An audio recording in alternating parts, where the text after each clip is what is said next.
যে বাড়ি তৈরি করেছে সেই শ্রমিকের ধর্ম কি হিন্দু না মুসলমান জিজ্ঞেস করিস? জলের বোতল দোকান থেকে কিনে যখন খাস জিজ্ঞেস করিস বিক্রেতার ধর্ম কি হিন্দু না মুসলমান?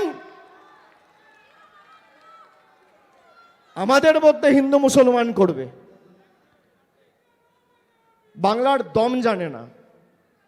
আগের বার 214 বলেছিলাম, এবার 250 করতে হবে।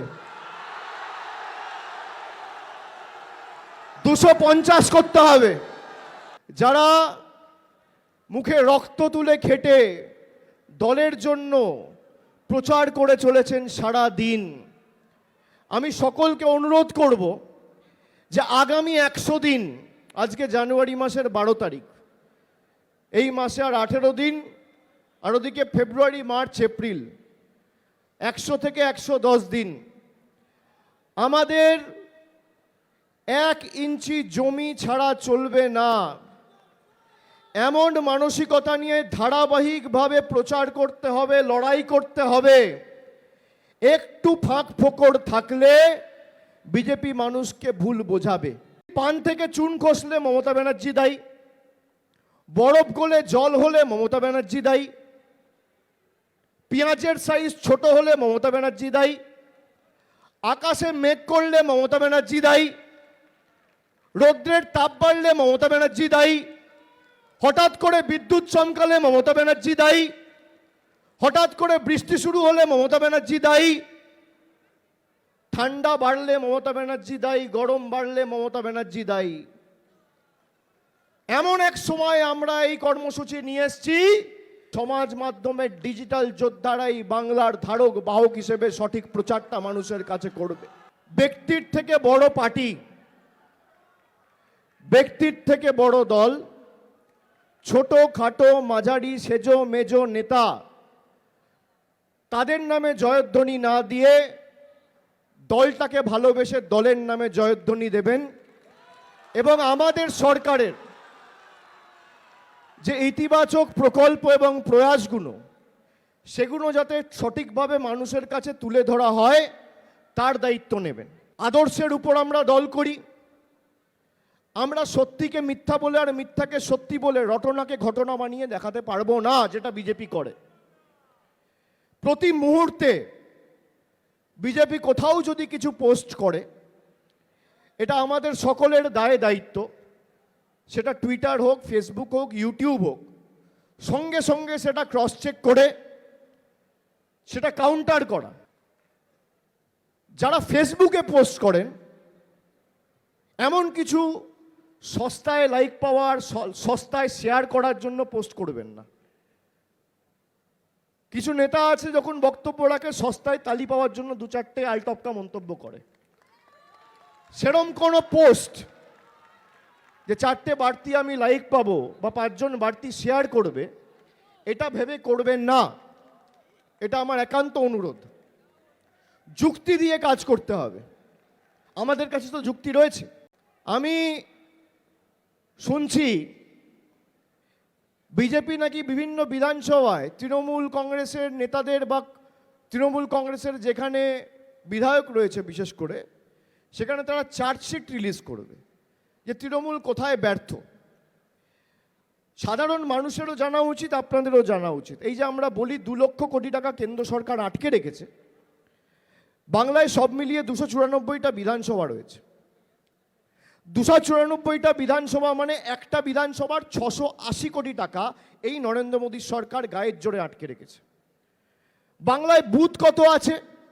80,000 বুথ। 80,000 বুথ মানে এক একটা বুথের 2.5 কোটি টাকা, যেটা বাংলার ন্যায্য পাওনা কেন্দ্র সরকার আটকে রেখেছে। মানুষকে গিয়ে বলুন যে এই 2.5 কোটি টাকা যদি দিল্লি থেকে বাংলায় আসে, আজকে যদি বিজেপির 12টা সাংসদ না জিতে বিজেপি 4 বা 5 থাকতো, বাংলায় এসআইআরও হতো না, আর বাংলার মানুষকে লাইনে দাঁড়িয়ে আত্মঘাতী হতে হতো না। যারা সংগঠনের হয়ে কাজ করছে, দেওয়াল লিখছে, ফেস্টুন লাগাচ্ছে, পতাকা বাঁধছে, মিছিলে হাঁটছে, তারা দলের আর্মি। কিন্তু আপনারা যারা সোশ্যাল মিডিয়ায় পোস্ট করছেন, দলের হয়ে লড়ছেন, তারা কিন্তু এয়ারফোর্স।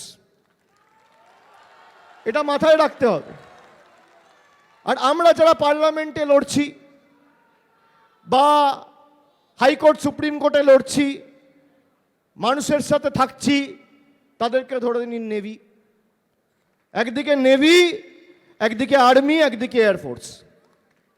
তৃণমূলের বুথ কর্মীরা যদি ইন্ডিয়ান আর্মি হয়, আমরা ইন্ডিয়ান নেভি, আর সোশ্যাল মিডিয়া হচ্ছে ইন্ডিয়ান এয়ারফোর্স।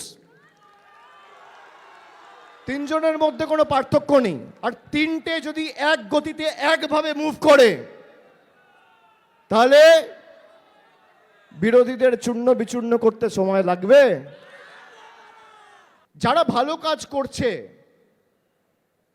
তারা দলে স্বীকৃতি পাবেন, দল অনুবীক্ষণ যন্ত্র দিয়ে চিহ্নিত করে আপনাদের বসাবে, কোনো চিন্তা করার দরকার নেই। আজকে এসআইআর ঘোষণা হওয়ার পর থেকে কম করে এখনো পর্যন্ত ৭৮ জন মারা গেছে, আজকেও একজন মারা গেছে। আমরা এই কারণে এসআইআর এর বিরোধিতা করেছিলাম। অপরিকল্পিত নোটবন্দি, অপরিকল্পিত লকডাউন, অপরিকল্পিত এসআইআর, সব অপরিকল্পিত। আমি যদি একটা ছোট্ট ঘটনা বলি, যেমন আরজি করের সময় সিপিএম বিজেপি মিলিয়ে যে সমস্ত খবর রটালো, সংবাদ মাধ্যম পরে দেখিয়েছে, আগে সোশ্যাল মিডিয়াতে রটিয়েছে। কি আমি ভুল বলছি? পোস্টমর্টেমই হলো না, বললো মেয়েটার কলার বোন ভেঙে গেছে, পেলভিস বোন ভেঙে গেছে। আগে রিপোর্টের জন্য তো ওয়েট করুন। এবার যেহেতু পর্যাপ্ত পরিমাণে কাউন্টার হয়নি, একতরফা এরা ন্যারেটিভ বিল্ড করলো।